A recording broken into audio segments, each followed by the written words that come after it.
Ladies and gentlemen, Singapore's Minister for Foreign Affairs and Law, Mr. K. Shanmugam. Minister K. Shanmugam, Minister for Foreign Affairs and Law, Republic of Singapore, His Excellency, High Commissioner of Singapore to India, Mr. T. K. Lim, Ambassador Gopinath Pillai, Chairman of Institute of South Asian Studies, and Ambassador at Large, Ministry of Foreign Affairs, Singapore, Ambassador Sham Sharan, former Foreign Secretary of India, and Chairman of Research and Information System for Developing Countries, India, Professor Subhatra Kumar Mitra, Director of the Institute of South Asian Studies at the National University of Singapore, Mrs. Rajshri Pati, Chairman of CII Southern Region, distinguished speakers, ladies and gentlemen. On behalf of the Institute of South Asian Studies, ISAS, at the National University of Singapore and our co-organizing partner, Confederation of Indian Industry, CII, I warmly welcome you back to this afternoon's Singapore Symposium 2015. This symposium is a signature event organized by the Institute, and today's session is our third edition of the Singapore Symposium in India. The highlight of Singapore Symposium 2015 is the interactive session with a distinguished Minister for Foreign Affairs and Law, Mr. K. Shanmugam. And it's now the moment we all have been waiting for, the interactive session with our Minister. And it's my pleasure now to invite Minister on stage for the interactive session, together with Ambassador Sham Sharan to moderate the session. Minister, please, could we have you on stage? And Ambassador Sharan, please.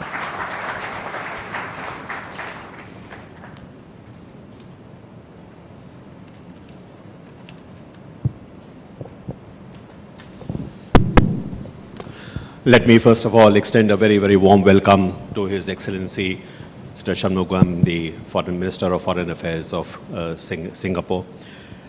This is, of course, one of his many visits to India, but it's always a pleasure to welcome him and to exchange views with him. So I'm particularly delighted that the National University of Singapore and CII have, in fact, arranged this session. I can assure you that this will be a very stimulating session, not because I'm here, but because the Minister is someone who, unlike most diplomats, is one who is given to very plain speaking. It is said that diplomats can hold forth for a very long time and say nothing, but I can assure you that everything that the Minister says is something which is really rooted in his very, very insightful analysis of the situation within our shared region. So I can assure you that this will be a very, very interesting session for all of us. Let me begin by just giving you a short introduction of His Excellency. He is a person who is a lawyer by training, having read law at the National University of Singapore, and he graduated, it should come as no surprise, that he graduated at the top of his class with first-class honors in 1984. He was admitted to the Singapore Bar as an advocate and solicitor in 1985, and then had private practice for several years, becoming one of the senior partners at Head of Litigation and Dispute Resolution at Allen and Gledhill LLP. In 1998, he was appointed a senior counsel at the Supreme Court of Singapore at the very young age of 38, one of the youngest lawyers to be so appointed. And then finally in May 2008, Mr. Shanmugam was appointed cabinet minister. He is currently not only the Minister for Foreign Affairs, but also Minister for Law. And he has also for a time served as Minister for Home Affairs. So welcome to Minister Shanmugam. Also a very special occasion for us because this happens to be the 50th year of Singapore's independence. And it has been an incredible journey, as you know, for Singapore in those 50 years. From a small, maybe impoverished island country to one which is now really the toast of the entire world as a highly successful economy, but also a country which completely belies its size in terms of the influence that it commands. So let me begin by engaging Minister Shanmugam in what I hope will be a very illuminating conversation. Minister, one of the things which I find very striking is that in these 50 years, India and Singapore have actually developed an incredible partnership. Whichever area that you look at, this has been, in fact, an example of very successful partnership. And yet, if you look at India and Singapore, you are struck by the great asymmetry between the two. Here is a country of 5 million or 5.5 million people. 3.8 million residents. The rest are guest workers. So you see this vast difference in terms of area, of population, of size, and yet, these two countries are almost at two ends of the spectrum, have found it possible to actually find common ground.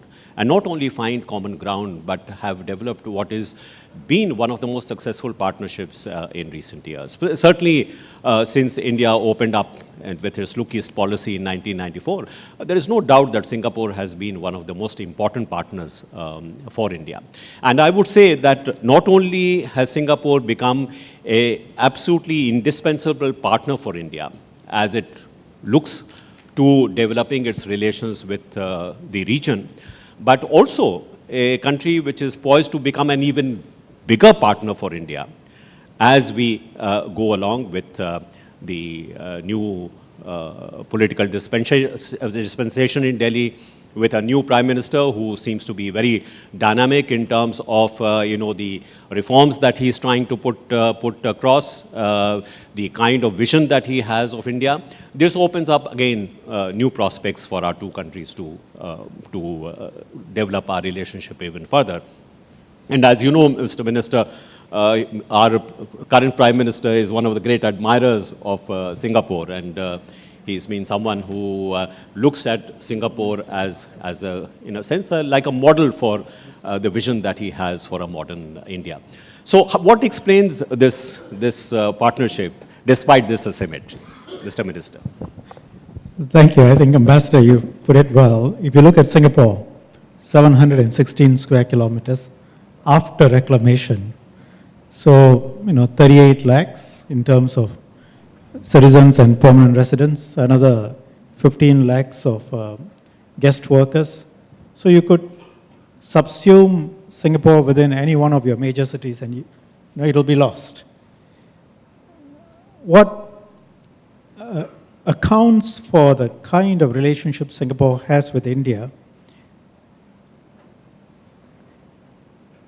I think it speaks a lot to where we stand and what our values are. In international relations, ambassadors, you know well, there is very little time for sentiment. It's based on what each country stands for the other. And I think long ago, we recognized that if we are not successful, if we are a barren piece of rock in the southeastern tip of Malaysia, no one will have any interest in us. We have to take the world as we find it, as you've heard me say many times. And it's a hard world. You've got to make a success of yourself. And we have made a success of ourselves and had a very clear foreign policy of engaging countries, big and small. And if you look at it, 2013 figures, the latest available, we were the largest investor in India, outside, I think, of Mauritius or something, which is sui generis. We are the largest investor in China, and we are the largest investor in Indonesia. And we account for 30% of your trade with ASEAN. Within ASEAN, Indonesia obviously is the largest economy with 220 million people and something like $1 trillion GDP. The second largest is Thailand at about maybe 500 odd billion. We are the third largest with 3.8 million. Philippines with 100 million population has a smaller GDP. Malaysia with 30 million people and 175,000 square kilometers and all the resources you can think of in the world has a GDP which is about the same, but not as outward focused as we are. So it is a success combined with a very realist viewpoint of the world and a genuine understanding that India needs to be engaged, China needs to be engaged. We are probably, I mean, Thailand is an ally of the United States, but I think on any metrics, you would say Singapore is a very close and valued friend of the United States in Southeast Asia. There are more US companies in Singapore than I think, and they make more money out of Singapore than any other country in Southeast Asia. So we set out to make ourselves relevant. So if you ask each of those countries, is Singapore important for them? In economic terms and strategic terms, the answer would be yes. So it's not just India. Specific to India, I think you have to credit a lot of the feelings to our first Prime Minister, Mr. Lee Kuan Yew, who long felt that India had great potential and that India had to play its rightful role in the region. And he has been encouraging that for a very long period and was cheered by the opening up in 91, 92, and has made various visits. So in strategic terms, in economic terms, India set out to engage, or rather Singapore set out to engage India, and that India reciprocated that in the last 20-odd years.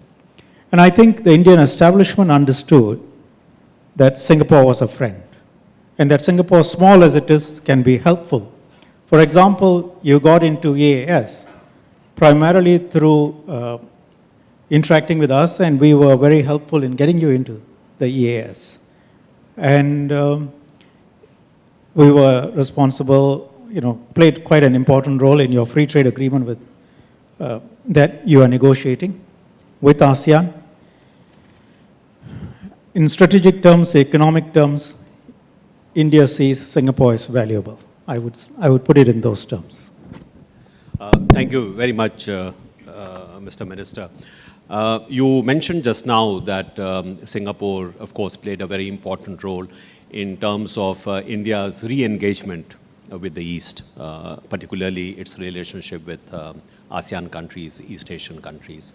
And I recall very well how important a role Singapore played, not only in terms of upgrading our relationship with ASEAN, starting from sectoral dialogue to a full dialogue partner, to a summit partner, and now to a strategic partner.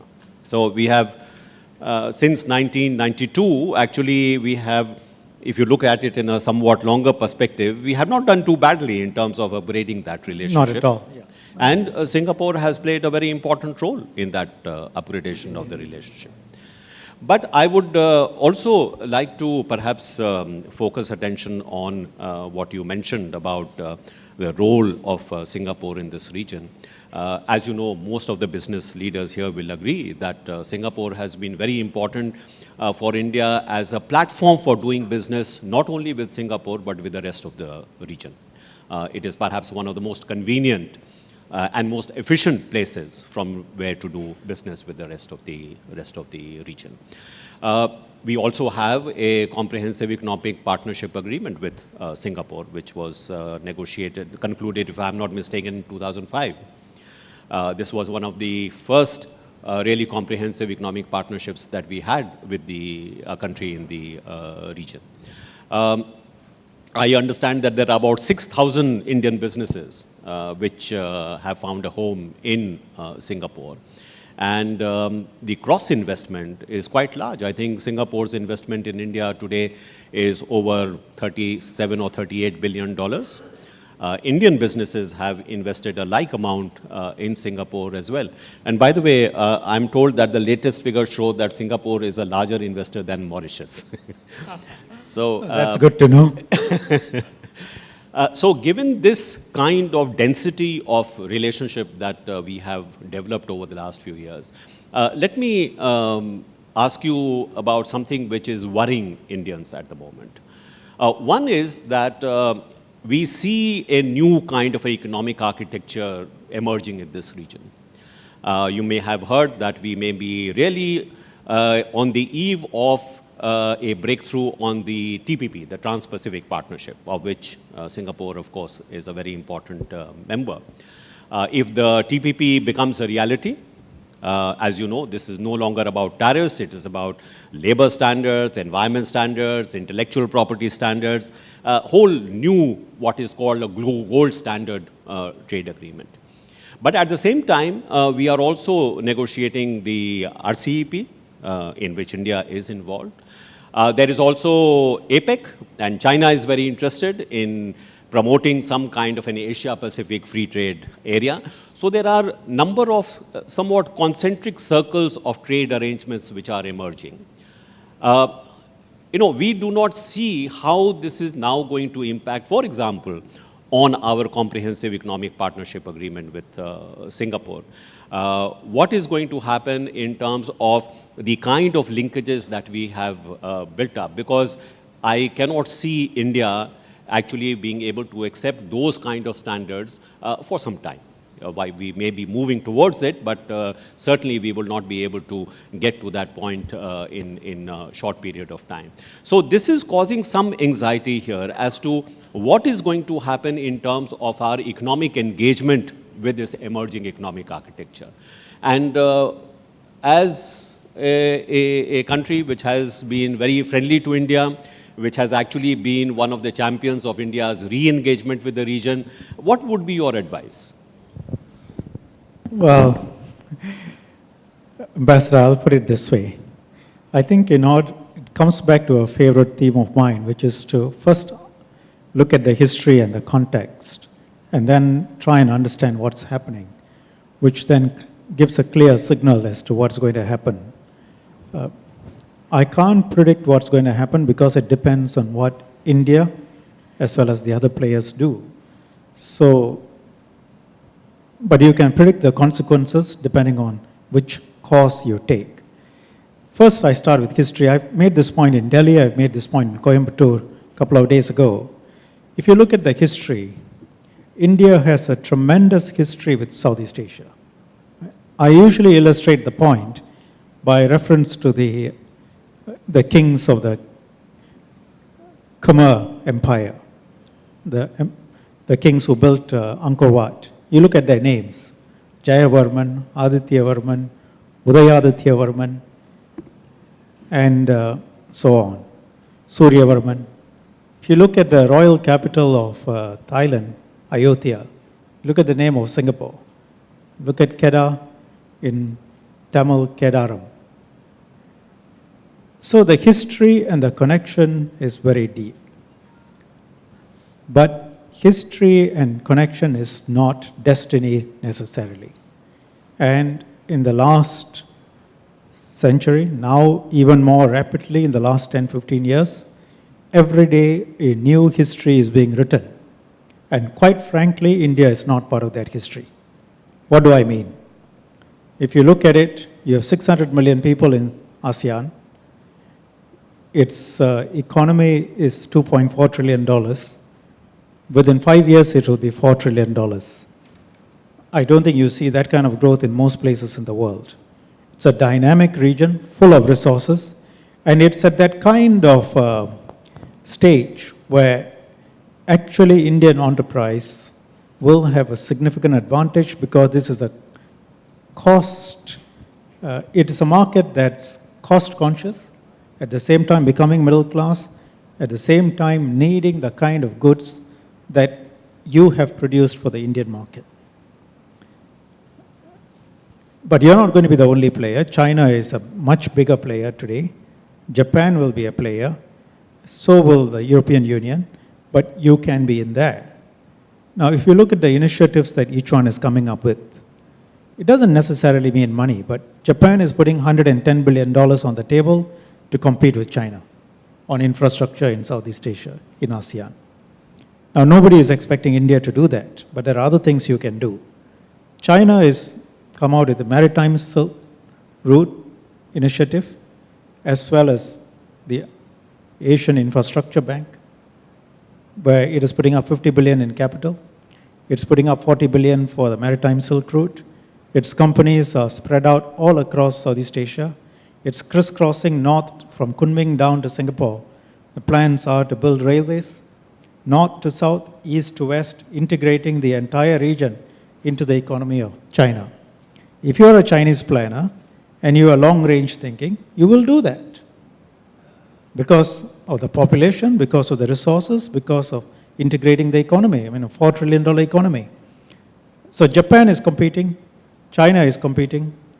China is building dams, it's building companies all across there, infrastructure, financing, and it's engaging in business as a major way.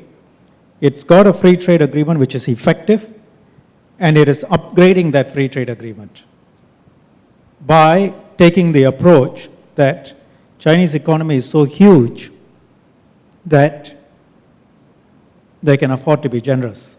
You know, you don't let the bean counters come in the way of an agreement. You just get the agreement done, and then the reality of the Chinese economy will be such that regardless of what the agreement says, it will eventually end up to the benefit of China.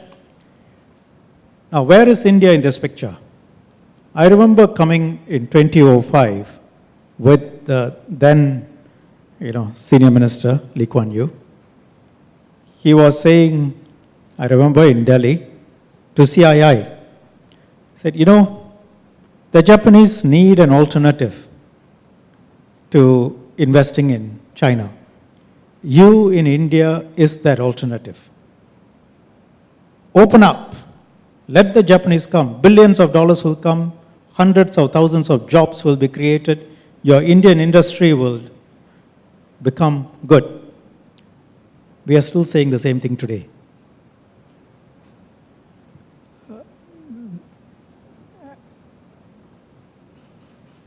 We, as you point out, did the CICA with you in 2005. And Singaporean economy is no threat to the Indian economy. We are still struggling with trying to get an upgrade, which makes eminent sense for you and eminent sense for us, but it is stuck in a Byzantine maze. I'm not blaming you or us, I'm just saying that it's stuck. So, the point is, a new history is being written every day. You are not part of that history. And the longer you stay out, you will indeed be history in the region. And it's up to you. It's not too late. Singapore has been saying, engage. Engagement means it cannot be that only one side gains. In a context where Indian economy is so huge, 2 trillion if you take the official economy, it can afford to take some chances, it can afford to open up a bit, engage with these countries. We're not saying open up to the world, but engage in ways strategically, economically, with the region for the benefit of your own companies and for your own security and strategic environment. If that doesn't happen, you will fall further and further behind. I mean, I'm not used to sugarcoating it. This is as blunt as it gets. Well, thank you very much, Mr. Minister. I think you have put it across in very plain and simple words. Just to be perhaps, give a slightly different perspective. It's not that India is not, this is my sense, that it's not that India is not willing to open up or does not want to compete. After all, it has world-class companies who are competing in the rest of the world. With superb management. So, I do not think that there is necessarily a resistance to engaging with the world and opening up with the world, because I think during the last so many years, several of our companies have proved their mettle in terms of, competing, as I said, with the best of the world. Also, I would like to point out that in many of the negotiations that have taken place on free trade agreements that we have concluded, or the comprehensive economic partnership agreement that has been concluded with Singapore, there is, rightly or wrongly, there is a sense that, the advantages have not flowed very symmetrically. That our partners perhaps have gained more than perhaps India has been able to gain. To give you an example, perceptional perhaps, but this is certainly a very, very well-entrenched opinion that people have, that India does have, for example, competitive advantage in services. Especially professional services, IT services. But if we look at a lot of the free trade agreements that they have, those are the areas where there seems to be maximum amount of resistance. So if this is all about competing on a level playing field where comparative advantage which countries have is what determines how we take trade relations forward, it would appear to me that there are areas where we are not able to get the advantages that we should take. Also, for example, pharmaceuticals, another area which is where India does have comparative advantage.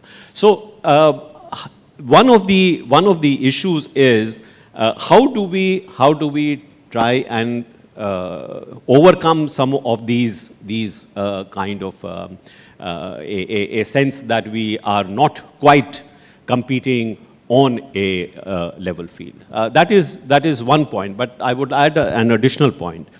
I think if you look at a slightly longer term perspective of the Indian economy's trajectory, starting from the economic reforms and liberalization which were inaugurated in the early 90s, and if you see the road which India has traveled since then, to 2015, actually it is quite remarkable how much India has changed. For many of us who have lived and worked in government pre-reform and liberalization, we have had to make a quantum change in the way we look at the world, the way we engage with the rest of the world. So I do not think that the impression that India is somehow resistant to engaging with the world or globalizing its economy. I wouldn't suggest that. Yeah, so I think it's a question of, not that India is not opening up, but what is it that its partners like Singapore can do in order to make certain that that transition is as smooth as possible. Thank you, Ambassador. I think, let me say three things. One, the point about the challenges that India has faced in this road, because that allows us to understand what is possible and what's not possible. And the second is what can be done. And third, also how the changing environment in terms of free trade in East Asia may impact on India. So if I may take the first, again, this is something I had said earlier somewhere else. No country has embarked on the kind of experiment that India has embarked. And it is amazing that India is where it is today for this reason. If you look at the US, if you look at the United Kingdom, or the East Asian tigers, they all became capitalist, achieved a certain amount of wealth, got the educational standards up before they democratized, in the real sense of the word. So that's so with the United States. I mean, who had the franchise in the 18th century or 19th century? A small percentage of the population. So whichever side came into power, probably about 10% or 20% of the population voted. You had to be white, you had to be male, you had to be landowning, and the value systems were existing. So effectively, it's like one party being in power. Right up to 1920, what percentage of the United Kingdom had franchise? 13%, 15%, some small number. India is the only country that I know of, since 1947, gave universal franchise to everyone long before it became fully capitalist or wealthy. I mean, even today, you wouldn't say India is a fully wealthy country. You have huge pockets of wealth, but you also have some pockets of underperformance. So it is an experiment which, in theory, if you study international political history, no one else has succeeded in. And the fact that you are still here as one of the largest economies in the world, as one integral country with a coherent social and economic and foreign policy, is itself a success. The frustration which both Indians and friends of India feel is, given the quality of the brain power of your people, the gap between your potential and the actual achievement is always there. And why can't it be narrowed? And I think a sympathizer of India will say that cannot be narrowed because the political system is as it is. It's not one country, it's X number of countries with different languages and different races, and this is the only system that can work here. And therefore, you have to accept that as a cost of running this political system and forget about theoretical models, and this is what you're going to get. Right. So that, I think, has got to be understood before one starts making broad conclusions about where India is or where India is going. Second, and therefore it is an achievement that India is able to be where it is and, continuing with its democratic experience and yet economic liberalization. The second point is, what does that mean and where is it possible to go? This is a big if, and you understand Delhi better than I do. But if the system as a whole has got to see how the international landscape is changing and what are the challenges and how do you react to those challenges. So you look at the challenges. You mentioned TPP. When it comes into force, you're combining the largest economy in the world, the third largest economy in the world, Japan, and then a series of Southeast Asian economies, and another G20 country in Australia. And a very high quality agreement. You could look at, and if Canada is in and Mexico is in, you're looking at a significant percentage of the world's GDP being structured in a system from which you are out. What does that do to your trade flows? What does that do to your competitiveness when others are moving ever further ahead? Second, China is not part of the TPP, but China is part of the RCEP. And China is a separate FTA with ASEAN. It has got FTAs with a few others, but the RCEP, broad, but China is actively pushing it. In any event, they are also pushing the economic framework through a series of other initiatives. So you have China on the one side, you have Japan, US, Canada, Australia, all G20 countries combined. India is not part of that equation. Now, if you look at that, I think the challenges are pretty obvious. Can you afford to be out of the economic system that is being formed in Asia Pacific and East Asia? SAARC is important, but it's equally important for a huge economy like India to be there. Sure. So that is the challenge, and difficult as it is, are you able to make the internal decisions that are necessary to be engaged? That's what I meant by on the ground. If you looked at it, this is positive for us, this is not so positive for us, and so on. Yes, the deals may not stack up, but in a larger framework, are your manufacturing companies able to compete? I have no doubt they are able to compete. So in the initial years, it may look as if you have lost out a bit in overall terms, but in reality, the quality of your management, the quality of your companies will be such that you will be the net beneficiary. The reason why some of these trade agreements have not worked out to your benefit is, if I may say so, your system does a fairly good job at hobbling its own businesses.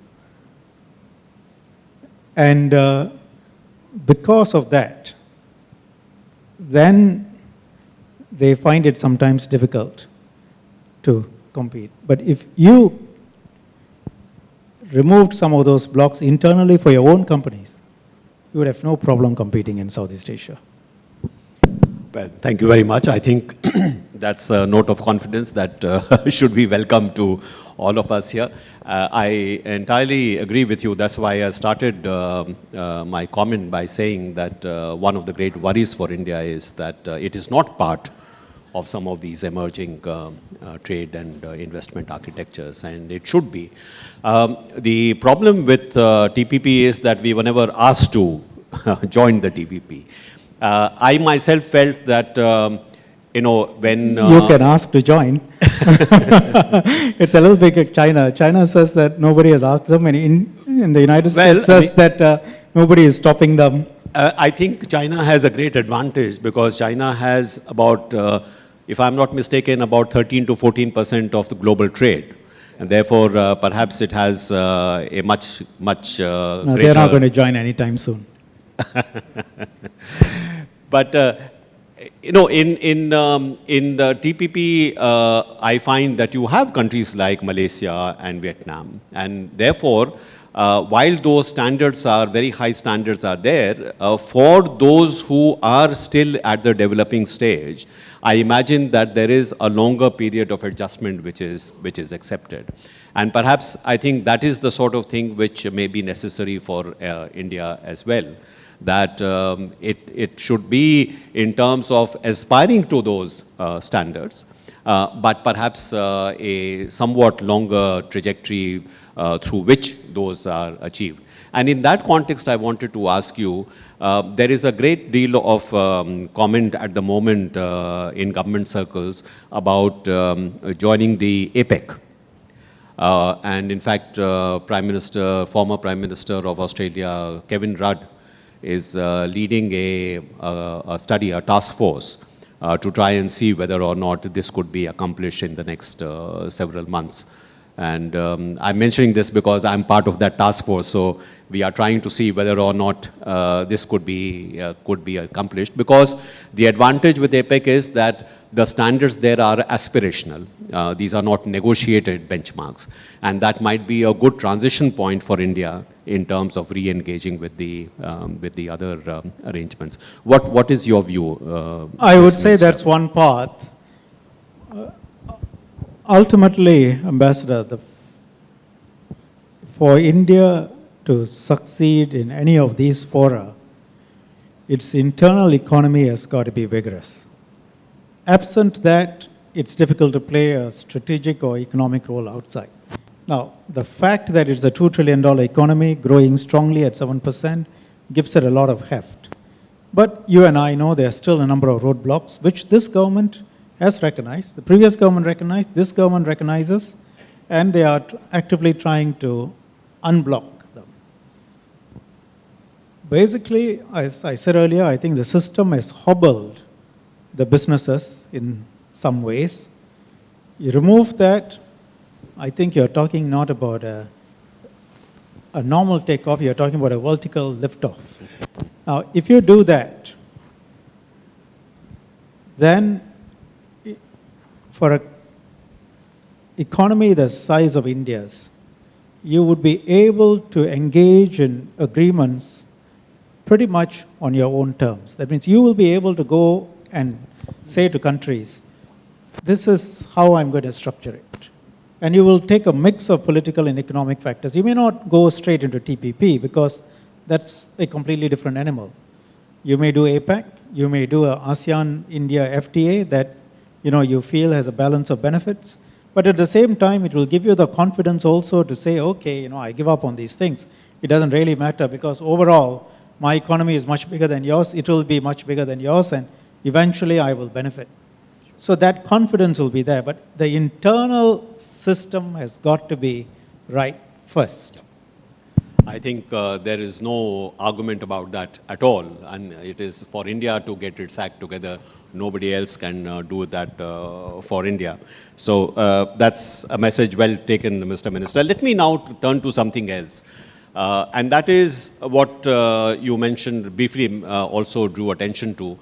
You have been a statesman who has always stressed that in terms of the strategy which Singapore adopts with respect to its external relations, is to take the world as it is, rather than what Singapore thinks the world should be like. And that being the starting point, then Singapore determines what is the best way to cope with that reality, and not just cope with that reality, but in a sense to profit from that reality, find the opportunities that there may be in that reality. And I think Singapore has done very well in terms of pursuing that strategy. But let me draw attention to something which is also becoming a reality in our region.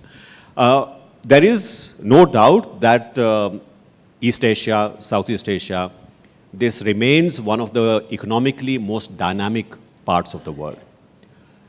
Still, after so many years of high growth, this is the region of the world which is still a growing part of the world, and which is the reason why everyone says that the center of gravity of the global economy is now moving from the west to the east, from the transatlantic to the trans-Pacific. This is where all the action is, in a sense.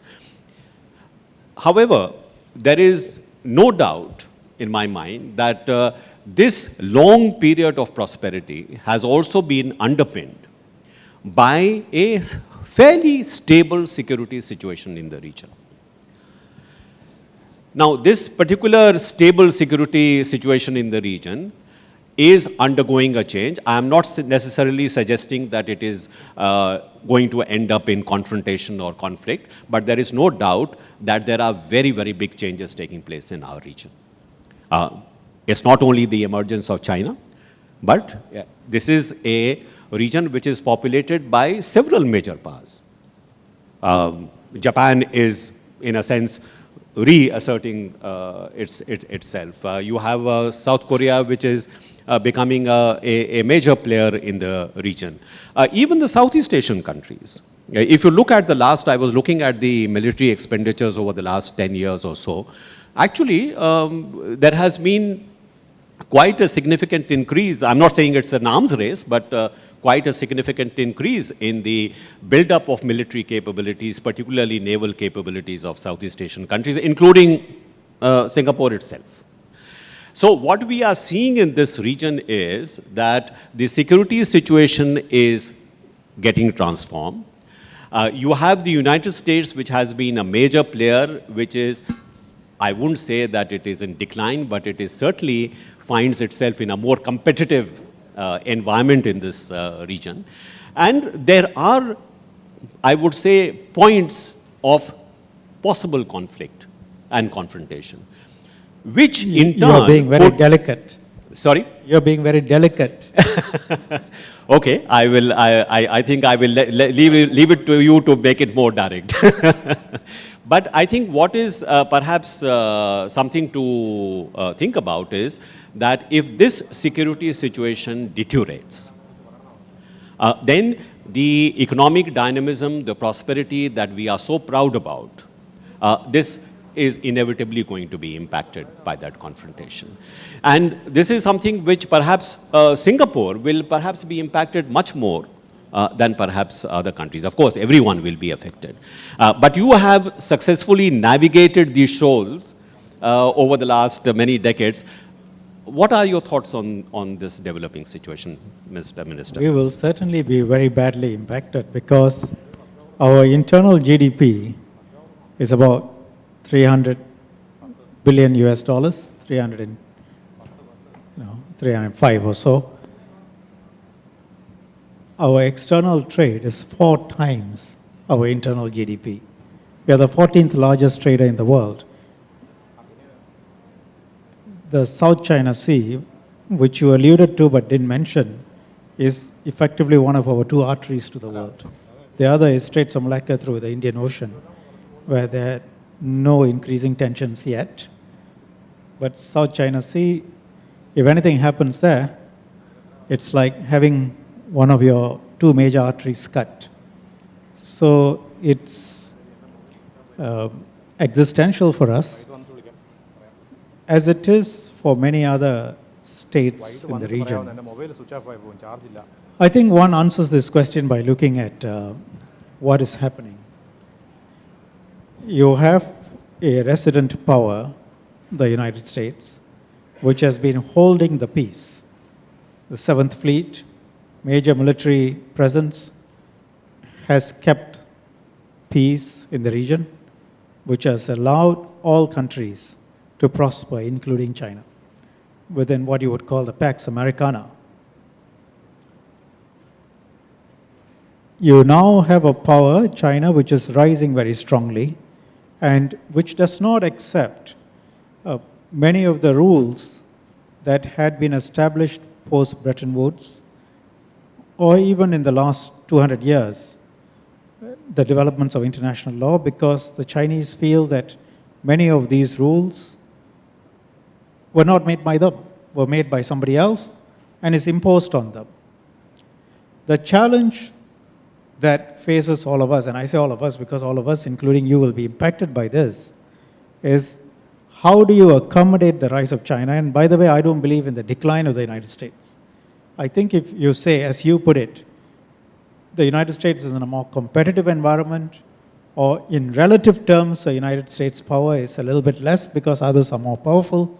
I think we all understand that. But I think suggestions of US decline are overblown.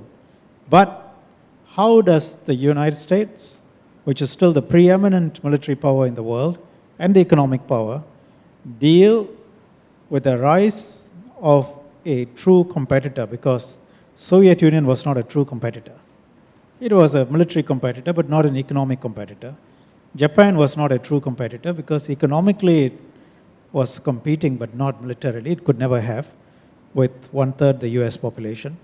China is 4 times the US population, and land area is continental, the same as the United States, with resources to boot. And the Chinese are determined to be number one, Middle Kingdom, the rightful place in the world as they see it. So China does not want a conflict with the United States, because in the next 20, 30 years, China's focus is really internal development. It doesn't, for all of us, the relationship between US and Beijing has become the most important relationship. If that is stable and if they can come to an arrangement that is sensible, then there will be peace. Will that happen? Both of them are determined for that to happen, but logic does not always determine these issues. But don't forget Tokyo and Beijing. Second largest economy and the third largest economy in the world, and the Japanese have a powerful navy, and there are naval issues between the two of them. They may not want to go to war with each other, but ship captains are wont to do silly things sometimes. And if there is an incident off at the sea, that can quickly escalate. So you have problems within the second and third largest economies in the world, and you have tensions within the largest and the third largest economies in the world. Sorry, largest and second largest. So, and you see a sort of an arrangement coming up, not quite a containment strategy. Containment of China just would not work, but perhaps a marriages of convenience. Countervailing strategy. So it is a period of the major players sort of trying to find their way, with everyone understanding that tension and conflict is disastrous for all. But at the same time, last year when I visited Tokyo, serious intellectuals, they were openly discussing the possibility of Japan going nuclear. So this is a country that has a powerful naval fleet, has rocket technology, has the ability to miniaturize, and you know that they have the ability to go nuclear. Doesn't take very long. And it's a nightmare scenario in terms of Japan on one side, China on one side, if that really comes about. So it's a problem for all of us. And we don't hold the answers. But we think that the world will be a safer place if they find some solutions. And the world will be a safer place if India can also play a role. Thank you, Mr. Minister. I think, the Indian response to this challenge has been that we upgrade our engagement with China. And there are a number of areas where we actually work together with China. You mentioned that China finds it difficult to accept the rules which may have been made by somebody else. Actually, even we have a problem with some of those rules. So there are areas where we actually work. And there are areas where the emerging countries, India, China, and so on, will have to get a bigger say. Yes. And there has got to be an acceptance by the established powers that we've got to relook at some of these things. Certainly. The big question is which rules, how, what sort of accommodation? Yes, well, the problem is that those who have, in a sense, been ascendant, as you said, for the last 200 years, are not very keen to give up, that ascendancy and share that with the emerging powers. But I suppose this is an issue of historical evolution. It is bound to happen. If not by choice, it may happen by compulsion. But also, I would say that one of the very important aspects of India's response also has been the engagement with our East Asian neighbors.